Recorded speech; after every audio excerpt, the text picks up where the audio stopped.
Dans cette vidéo, on va s'intéresser à l'exercice numéro 74, donc un mini télécom 2017, toujours en filière PC, dans lequel on prend deux variables indépendantes qui suivent toutes les deux une loi géométrique de paramètre P, où P est un nombre compris entre 0 et 1. On va s'intéresser ici à la différence entre x1 et x2. Donc on va faire la différence de deux variables aléatoires. Donc l'exercice se décompose de plusieurs questions. Donc dans la première question, on vous demande de découper cet événement-là, x1 moins x2 égale n, en une réunion infinie d'événements, puis de calculer p de x1 moins x2 égale n. Alors entre parenthèses, cette première question pour moi est relativement inutile. On aurait très bien pu obtenir directement le calcul de p de x1 moins x2 égale n via la formule des probabilités totales. Et en fait, le fait de faire cette première question redémontre finalement la formule des probabilités totales. Donc après on nous demande d'obtenir ce résultat-là, donc là on verra qu'il y a deux manières de l'obtenir. Soit on dit que x1 et x2 ont le même rôle et ont des rôles parfaitement symétriques en fait ici, donc les deux probabilités vont être égales. Soit parce qu'on aura calculé cette quantité-là, on pourra comparer p de x1 moins x2 égale n, donc cette quantité, avec p de x1 moins x2 égale moins n, parce que ce truc-là est égal à p de x1 moins x2 égale moins n. Ensuite, on va s'intéresser cette fois-ci à la valeur absolue de la différence. Donc calculer la loi de la valeur absolue de la différence. Donc on ne le dit pas exactement comme ça, mais ça revient un petit peu au même. Et enfin, on vous demande d'interpréter dans une situation entre guillemets réelle la signification de l'événement x1 moins x2 plus grand que 0. Donc quand on regarde la première question, donc quand on veut exprimer x1 moins x2 égale n, en fait, on va utiliser un système complet d'événements. Donc, le système complet d'événements x2 égale k, où k appartient à une étoile, parce que x2 d'oméga est égal à une étoile. Et en fait, ce qu'on appelle un système complet d'événements, je rappelle que c'est une famille d'événements, tels que la réunion est égale à oméga, donc c'est ce qu'on a écrit ici, la réunion égale oméga. Et en plus, on a les événements qui sont 2 à 2 incompatibles. Donc du coup ici, on a bien notre oméga qui est égal à cette réunion, et vous verrez qu'un peu plus tard, on servira de l'incompatibilité. Voilà, on servira de l'incompatibilité un peu plus tard. Bon, en tout cas ici, donc on prend notre oméga égal à ça. Donc l'idée c'est de dire que x1 moins x2 égale n, c'est égal à x1 moins x2 égale n inter-oméga. Donc en fait, quand j'intersecte avec oméga, j'enlève aucun élément parce que cet événement-là est une partie de oméga. Et du coup, mon oméga, je vais le traduire avec cette réunion. Donc je vais écrire mon oméga sous cette forme-là. Et je vais derrière utiliser la distributivité de l'intersection par rapport à la réunion pour écrire que c'est finalement la réunion de l'intersection entre ces deux événements-là, x1 moins x2 égale n et x2 égale k. Enfin, quand on a ces deux événements-là qui sont réalisés simultanément, mon x2 est égal à k, donc ça me dit dans le premier événement que x1 égale k plus n.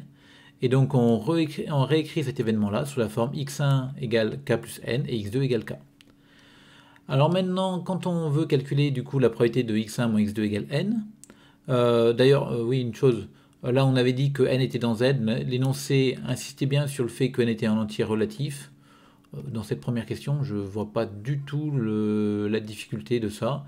Mis à part peut-être que l'énoncé attendait ici que on vérifie que cet événement-là soit un événement possible, donc que n plus k soit dans x1 de oméga, c'est-à-dire n étoiles.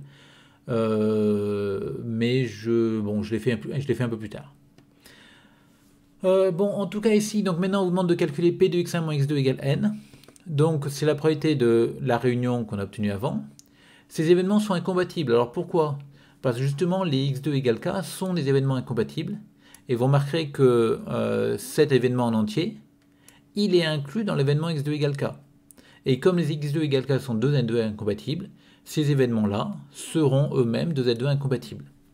Donc du coup, ça se transforme en somme des probabilités. Puis on va utiliser indépendance parce que x1 et x2 sont deux variables qui sont indépendantes. Et enfin, on va pouvoir remplacer p de x2 égale k par sa valeur. Et attention à ne pas faire l'erreur ici. On a très envie de remplacer p de x1 égale k plus n par sa valeur. Sauf que je vous rappelle que cette valeur-là va dépendre du fait que k plus n est un entier naturel non nul ou non. Donc il faut d'abord vérifier, est-ce que K plus N appartient à une étoile? Alors là, on va faire plusieurs cas. Si N est positif, alors pour tout cas dans l'étoile, N plus K est dans une étoile, et donc on peut remplacer P de x1 égale K plus N par sa valeur, par la valeur de la loi géométrique habituelle. Et donc là, on tombe sur une somme géométrique de raison Q carré, et donc on applique la formule premier terme fois 1 sur 1 moins la raison, et on obtient ça. Ensuite, si n est négatif cette fois-ci, alors mon K plus N appartient à une étoile si et seulement si K est plus grand que 1 moins N. Pensez bien à exprimer K, c'est K ici qu'on cherche, parce que dans notre somme ici, on va être amené à la couper en deux selon les valeurs de K. Donc on exprime K en fonction de N. Et du coup, ça m'amène à couper ma somme en deux en mettant d'un côté les valeurs de K plus grandes que 1 moins N, et de l'autre côté, les valeurs de K plus petites que 1 moins N. Donc on a coupé notre somme, et derrière, on calcule, on remplace ici ce P de x1 égale K plus N égale 0. Pourquoi? Parce que K plus N n'est pas dans une étoile. Et ici, P de x1 égale K plus N, c'est égal à cette quantité-là, parce que K plus N est dans une étoile. Et encore une fois, on retombe sur une série géométrique de raison Q carré dans moins 1, 1, donc on applique toujours la formule premier terme fois 1 sur 1 moins la raison. Et on obtient que ici, c'est P carré Q puissance moins N fois 1 sur 1 moins Q2, ce qui ressemble beaucoup au résultat qu'on avait obtenu là, sauf qu'on a remplacé N par moins N. Et vous voyez que ce moins N ici, c'est la valeur absolue de N, parce que N est un entier négatif. Ce N qui est là, c'est la valeur absolue de ce N, parce que N est un entier positif. Et donc finalement, pour tout N dans Z, on a P de x1 moins x2 égale N égale P2 Q puissance valeur absolue de N sur 1 moins Q2, ce qu'on peut simplifier un petit peu en PQ puissance valeur absolue de N sur 1 plus Q. Ensuite, donc, comme je vous l'ai dit tout à l'heure, l'égalité entre P de x2 moins x1 égale N et P de x1 moins x2 égale N peut se faire directement en parlant de la symétrie des rôles de x1 et x2. Mais on peut aussi le faire par le calcul. Donc maintenant qu'on a notre formule, vous voyez, P de x2 moins x1 égale N, c'est P de x1 moins x2 égale moins N. Moins N est un entier relatif, donc je peux appliquer ma formule du dessus. Et j'obtiens que c'est bien la même chose que P de x1 moins x2 égale N. On passe à la suite maintenant, donc on vous demande de calculer la probabilité que la valeur absolue de x1 moins x2 soit égale à 0. Donc pour calculer cette probabilité-là, la valeur absolue de x1 moins x2 égale 0, ça veut dire qu'en fait x1 moins x2 est égal à 0. Et donc on remplace dans la formule qu'on avait au-dessus, n0 est un entier relatif, donc on obtient notre résultat. Maintenant, pour tout n dans une étoile, si on veut calculer P de valeur absolue de x1 moins x2 égale n, être en valeur absolue égale à n, ça veut dire qu'on vaut soit n, soit moins n. Alors ce que j'ai transformé un petit peu, parce que ce moins n, je l'ai écrit sous la forme x2 moins x1 égale n. Et ces événements sont incompatibles parce que n est strictement positif. Donc vous voyez ici, j'ai x1 moins x2 égale n, là j'ai x1 moins x2 égale moins n, donc ils sont bien incompatibles.